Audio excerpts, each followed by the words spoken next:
Hello bachcho, let's see the question. And the question says that name of a disease caused by a bacterium is option A plague, option B mumps, option C dengue and option D sleeping sickness. तो आ जाओ बच्चों थोड़े से की concept के ऊपर बात करते हैं, चीजों को अच्छे से समझते हैं तो क्वेश्चन सॉल्व करना हमारे लिए बेहद आसान हो जाएगा बच्चों। तो देखो एक एक करके देख लेते हैं चीजों को। क्या क्या देखना है, पहली जिसके बारे में हमें बात करनी है वो है हमारे पास प्लेग। ठीक है, हमें किसके बारे में बात करना है, प्लेग के बारे में। तो क्या जानना है प्लेग के बारे में, प्लेग जो होता है वो कॉस्ट किसके बाय होता है, cost by a rod shape bacterium, cost by a rod shaped bacterium. और उसका नाम क्या है, उस रॉड शेप्ड बैक्टीरियम का क्या नाम है बच्चों, यर्सिनिया पेस्टिस। उसका क्या नाम है बच्चों, उसका नाम है यर्सिनिया। क्या नाम है, यर्सिनिया पेस्टिस। उसका नाम है यर्सिनिया पेस्टिस। ठीक है, उस रॉड शेप बैक्टीरिया का नाम है यर्सिनिया पेस्टिस। वो प्राइमरीली कहाँ पे होता है, देख लो जरा पहले से। प्राइमरीली आपको कहाँ पे मिलेगा, it is primarily a flea borne pathogen. Primarily क्या है, फ्ली बॉर्न पैथोजन है। Primarily a flea borne pathogen है ना, फ्ली बॉर्न पैथोजन है। अब देखो नेक्स्ट उसके बारे में और क्या जान सकते हैं, और वो कहाँ पे रहते हैं, रैट्स में रहते हैं और अदर रोडेंट्स में। एंड कहाँ पे रहेगा, अदर रोडेंट्स में प्रेजेंट होता है ना। अब देखो नेक्स्ट और क्या जान सकते हो, जितने भी पॉइंट्स आप एक्यूमुलेट कर सकते हो बच्चों इस टाइम पे एक्यूमुलेट कर लो, वही आपके लिए इंपॉर्टेंट होगा, है ना। अब देखो सिम्टॉम्स क्या क्या आपको मिलेगा, इसके सिम्टॉम्स आपको क्या क्या सिम्टॉम्स भी आपको पता होने चाहिए, है ना। क्या क्या मिलेगा, फीवर हो सकता है आपको, आपको क्या हो सकता है, आपको फीवर हो सकता है, आपको हेडेक हो सकता है ना, आपको हेडेक हो सकता है। आपको क्या हो सकता है, स्वेलिंग ऑफ लिम्फ नोड्स हो सकता है, स्वेलिंग, आप ये वाला पॉइंट मिटा दो।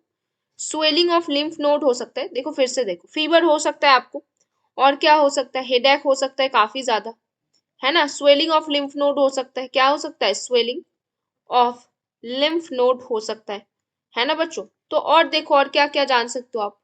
देखो अभी फिर से, तो ये हमने प्लेग के बारे में बात की। अब दूसरा जिस चीज में बारे में बात करने वाले हैं वो है हमारे पास डेंगू। किसके बारे में बात करेंगे बच्चों, डेंगू के बारे में। तो अभी डेंगू के बारे में थोड़ा सा पॉइंट जान लो। डेंगू जो होता है वो एक वायरल डिजीज है। और कैसे होता है, कैसे होता है डेंगू, एक वायरल डिजीज है तो ऑब्वियसली वायरस के द्वारा ही होगा। तो the virus responsible to cause dengue, the virus responsible, जो वायरस रेस्पॉन्सिबल होता है to cause dengue, is responsible to cause क्या बच्चों, डेंगू। उसको आप क्या बोलोगे, डेंगू वायरस। उसको आप बोलोगे डेंगू वायरस, जिसको आप डीएनवी भी बोल सकते हो, डीईएनवी भी बोल सकते हो, है ना। जान के रखो, इंपॉर्टेंट पॉइंट्स है। इट्स ट्रांसमिटेड बाय मॉस्क्यूटो, कैसे होगा, ट्रांसमिटेड कैसे होता है, ट्रांसमिटेड बाय मॉस्क्यूटो। ट्रांसमिटेड किसके द्वारा ये ट्रांसमिट होगा, ऑब्वियसली आपको पता ही है बच्चों किसके द्वारा ट्रांसमिट होगा, ऑब्वियसली किसके द्वारा होगा, मॉस्क्यूटो के द्वारा, ट्रांसमिटेड बाय मॉस्क्यूटो।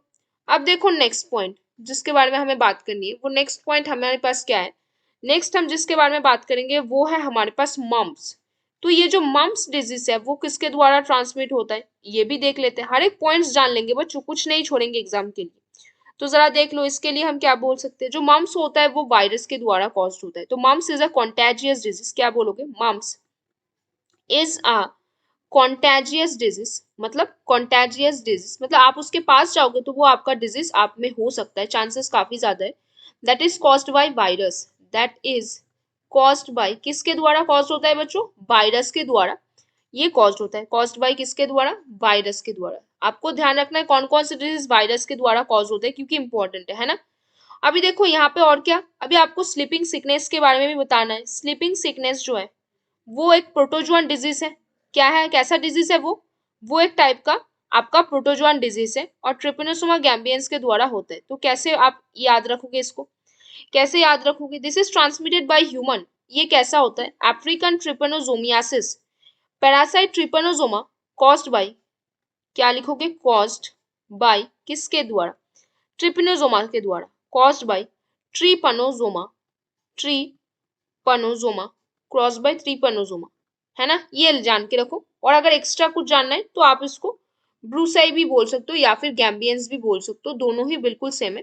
एक प्रोटोजोअन डिजीज है, ये जान के रखो, ये एक प्रोटोजोअन डिजीज है ना। कैसा डिजीज है, एक प्रोटोजोअन डिजीज है, ठीक है। अब किसके द्वारा ट्रांसमिट हो रहा है, transmitted by sea fly, transmitted to human, transmitted to human by सीसी फ्लाई। कैसा फ्लाई? बाय सी फ्लाई के द्वारा ये ट्रांसमिट होता है ह्यूमन पे। तो हमने देखा बच्चों, क्या देखा? प्लेग के बारे में देखा।